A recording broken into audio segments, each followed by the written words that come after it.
السلام علیکم ڈاکٹر زائق. وعلیکم السلام. آپ کا نام اور آپ کا پیشہ؟ My name is Yashma Sadgil and I am an actress. جی ہاں. Okay, I know the time is limited, but I really want to address your contribution in my journey. There was a time when I had fallen into the trap of atheism back in the days when I was doing my bachelor's, but alhamdulillah, it was your videos and your lectures that brought me back to my religion and brought my spirituality back to me and my faith back to me. So alhamdulillah for that, and thank you for coming to my country and especially my city. You've been a mentor and you are my, I'm literally shaking right now, I'm so sorry.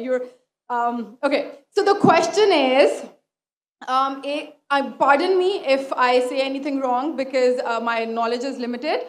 But at the time when I was doing my research and I came across your lectures, there was everything else that I could understand. But one question still remains, which is that this concept of predestination, and then there is this one concept of us human beings and Jannat having free will, right?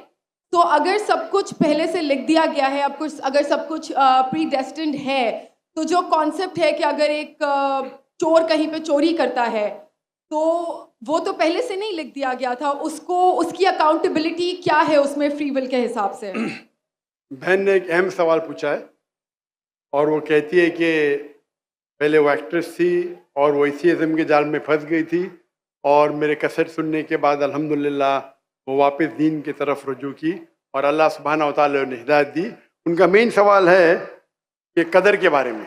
میں آپ کو مبارکباد دینا چاہتا ہوں کہ آپ ایک فلم انڈسٹری سے واپس صحیح راستے پہ آئے. بہت مشکل ہے, اگر میڈیا کے جال میں پھنس جاتے تو نکلنا مشکل ہے, لیکن اللہ تعالیٰ کافی لوگ کو ہدایت دے رہا ہے. آپ کو بھی اللہ نے ہدایت دی.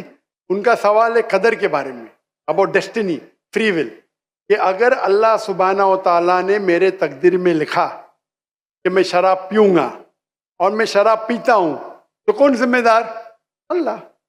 نعوذ باللہ. یہ سوال بہت کامن ہے, لیکن اکثر مسلمان گھبراتے پوچھنے کے لیے کیا کوئی فتویٰ نہ دے دے مجھے, میں کافر ہوں. اللہ سبحانہ و تعالیٰ قرآن مجید میں انسانوں کو انکریج کرتے سوال جواب کے لیے.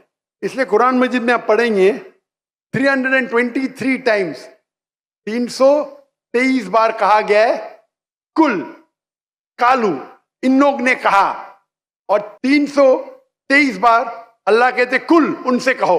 یعنی قرآن مجید کی ایک کوشچن آنسر بک ہے. 323 ٹائمز پوچھا گیا کہ یہ کیا سوال ہے, اللہ بولتا ہے کل, کہو کل. ان نے پوچھا اللہ کون ہے, قل واللہ احد. تو یہ کل جو ہے سوال کرنا کوئی بری بات نہیں, لیکن یہ سوال بہت کامن ہے کہ ہم تقدیر میں مانتے ہیں, یہ ہمارا ایمان ہے. تو اللہ تعالیٰ اگر تقدیر میں لکھا کہ میں مرڈر کروں گا, میں کس کا قتل کروں گا اور میں قتل کرتا ہوں, تو کون ذمہ دار؟ اللہ. نعوذ باللہ. اگر لکھا ہے میرے تقدیر میں کہ میں شراب پیوں گا اور میں شراب پیتا ہوں, کون ذمہ دار؟ اللہ. نعوذ باللہ. اس کا جواب یہ ہے کہ ہمیں سمجھنا چاہیے تقدیر کی کیا معنی ہے. اور یہ سوال جب میں دعوتی میدان میں تقریباً 35 سال پہلے شروع کیا تو یہ سوال مجھے بھی بہت پریشان کر. کس نے پوچھا نہیں مجھے, اللہ کی مدد ہے, اللہ کی مدد ہے, جواب ملنے کے بعد ہی لوگ پوچھتے ہیں. تو پہلے چند سال کافی تحقیق کی, لیکن جواب کوئی کتاب میں ملی نہیں. جواب ملا, پھر میں نے علماء سے پوچھا صحیح ہے, تو انہوں نے بولے ماشاءاللہ اچھا جواب ہے, اور میں ابھی پیش کروں گا آپ کے سامنے. میں مثال دیتا ہوں کہ اگر ایک ٹیچر کلاس روم میں 100 بچے کو پڑھا رہی ہے, 1 سال پڑھانے کے بعد امتحان کے پہلے ٹیچر بولتی ہے یہ بچہ ایگزامینیشن میں فرسٹ کلاس فرسٹ آئیں گا, یہ بچہ سیکنڈ کلاس آئیں گا, یہ بچہ فیل ہوئیں گا. معاف کرنا, آپ کو مثال بول رہا ہوں, کل مثال ہے آپ کے لیے. اور ایگزامینیشن کے بعد یہ صحیح نکلتا ہے, یہ بچہ فرسٹ کلاس فرسٹ آتا ہے, یہ بچہ سیکنڈ کلاس, یہ بچہ فیل ہوتا ہے. میرا سوال ہے کہ جو بچہ فیل ہوا وہ بول سکتا ہے کہ ٹیچر نے پریڈکٹ کی, کیونکہ ٹیچر نے پریڈکٹ کی کیا میں فیل ہوں گا اس لیے میں فیل ہو گیا. کیا وہ بول سکتا ہے ایسا؟ ہاں کہ نہیں؟ ٹیچر دیکھتی تھی کہ یہ بچہ اسٹوڈیس ہے برابر ہوم ورک کرتا ہے, ذہین ہے, یہ بچہ ایوریج ہے, یہ بچہ ہاکی کھیلتا تھا, کلاس میں بھی نہیں آتا تھا, پکچر دیکھتا تھا. تو ٹیچر نے دیکھ کے پریڈکٹ کی, اور ٹیچر اکثر صحیح ہوتی ہے لیکن انسان ہے, غلطی بھی ہو سکتی. اسی طریقے سے اللہ سبحانہ و تعالیٰ ایک انسان نہیں ہے, اللہ کے پاس علم غیب ہے. اللہ کو پہلے ہی پتا ہے آپ کیا ڈیسیشن لینے والے ہیں. مثال کے طور پہ ایک شخص آتا ہے چوراہے پہ, وہ 4 میں سے ایک سڑک کو چن سکتا ہے, نمبر 1 سڑک, نمبر 2 سڑک, نمبر 3, نمبر 4. وہ چنتا ہے نمبر 2 سڑک. چوائس کس کی؟ انسان کی, ہاں کہ نہیں؟ لیکن اللہ سبحانہ و تعالیٰ کو علم غیب ہے کہ 5 تاریخ کو اکتوبر کے رات کو 1 بجے 1:15 بجے یہ چوراہے پہ آئیں گا, اس کے پاس 4 چوائس تھے, سڑک نمبر 1, سڑک نمبر 2, سڑک نمبر 3, سڑک نمبر 4. اللہ تعالیٰ جانتے کہ یہ سڑک نمبر 2 چنے گا, تو اللہ تعالیٰ لکھ دیتے تقدیر میں پہلے ہی کہ یہ انسان 5 اکتوبر کی رات کو 1 بجے 1:15 بجے سڑک نمبر 2 پہ چنے گا. تو سڑک نمبر 2 کس نے چنا, اللہ نے یا کیا انسان نے؟ اللہ نے چنا یا انسان نے چنا؟ انسان نے چنا. تو کون ذمہ دار, اللہ یا انسان؟ انسان. وہ آگے جاتا ہے اور 3 سڑک آتے, سڑک اے, سڑک بی, سڑک سی. وہ چنتا ہے سڑک اے, اللہ تعالیٰ جانتا ہے کہ وہ سڑک اے چنے گا, لکھ دیتا ہے. کون ذمہ دار؟ انسان.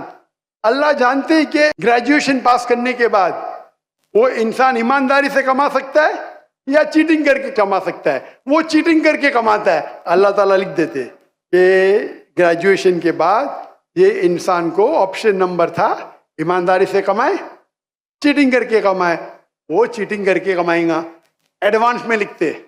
چن رہا ہے کون؟ انسان. لیکن اللہ تعالیٰ کے پاس علم غیب ہے, تو اللہ تعالیٰ اسی لیے لکھ رہے ہیں کیونکہ وہ جانتے ہیں کہ وہ انسان یہ غلط کام کریں گے. یہ نہیں کہ اللہ لکھتے ہیں اور وہ انسان غلط کام کرتا ہے, کیونکہ وہ انسان غلط کام کرنے والا ہے, اللہ جانتے ہیں, اللہ ایڈوانس میں لکھتے. تو کون ذمہ دار؟ انسان. تو اللہ کے پاس علم غیب ہے, اور اللہ سبحانہ و تعالیٰ کبھی غلطی نہیں کرتے. اللہ نے آپ کو اختیار دیا کہ آپ چوری کر کے زندگی بسر کر سکتے یا ایمانداری سے. آپ ایمانداری سے کرتے, اللہ تعالیٰ لکھ دیتے کہ یہ انسان ایمانداری سے زندگی بسر کرے گا. تو کون ذمہ دار؟ انسان. ایک حدیث میں آتا ہے کہ دعا تقدیر کو بدل سکتی ہے. صحیح بات ہے. مثال کے طور پہ آپ جاتے ہیں ایگزامینیشن میں, آپ کو پیپر آپ کا بہت خراب جاتا ہے, آپ جانتے ہیں میں فیل ہونے والی ہوں, آپ گھر پہ آ کے دعا کرتے یا اللہ مجھے پاس کر. اللہ سبحانہ و تعالیٰ کو پتا ہے کہ آپ ایگزامینیشن میں جانے والے یہ تاریخ کو آپ فیل ہوئی ہیں. اللہ کو یہ بھی پتا ہے کہ آپ گھر پہ آ کے دعا کریں گے, ہاں کہ نہیں؟ اللہ کو یہ بھی پتا ہے کہ اللہ دعا قبول کریں گے کہ نہیں, اللہ دعا قبول کر لیتا ہے. تو تقریر میں لکھا ہے یہ لڑکی ایگزامینیشن میں جاتی ہے, فیل ہونے والی تھی, گھر پہ آ کے دعا کرتی, اللہ تعالیٰ دعا قبول کر لیتا, اسے پاس کر لیتا ہے. تو ہمیں پتا نہیں کہ کیا ہوگا, تو دعا کرنا اچھی بات ہے. اسی لیے علامہ اقبال فرماتے خودی کو کر اتنا بلند کہ ہر تقدیر کے پہلے خدا بندے سے خود پوچھے تیری رضا کیا ہے. سبحان اللہ. تو تقدیر کا مطلب اللہ سبحانہ و تعالیٰ نے آپ کو اختیار دیا ہے, 100% نہیں, 95%, 90. میں چاہتا ہوں میں دنیا کو تباہ کر دوں, اللہ تعالیٰ نہیں کرے گا. لیکن اللہ آپ کی چوائس آپ کے اوپر چھوڑا ہے. آپ کو ہدایت دی قرآن میں اور حدیث میں, آپ فالو کرو نہیں کرو آپ کے اوپر ہے, آپ کے اوپر فری ول ہے. لیکن اگر آپ کوئی غلطی کرتے آپ ذمہ دار, آپ کوئی اچھائی کرتے آپ ذمہ دار. تو اسی لیے تقدیر کے بارے میں اللہ کو علم غیب ہے. تو جو بھی غلط کام کرتے ہیں آپ کرتے ہیں, اللہ تعالیٰ آپ سے نہیں کرواتا. تو یہ اگر آپ سمجھ لیں گے تو انشاءاللہ آپ قرآن مجید کی جو تعلیمات پہ عمل کریں گے اور انشاءاللہ آپ جنت میں جائیں گے.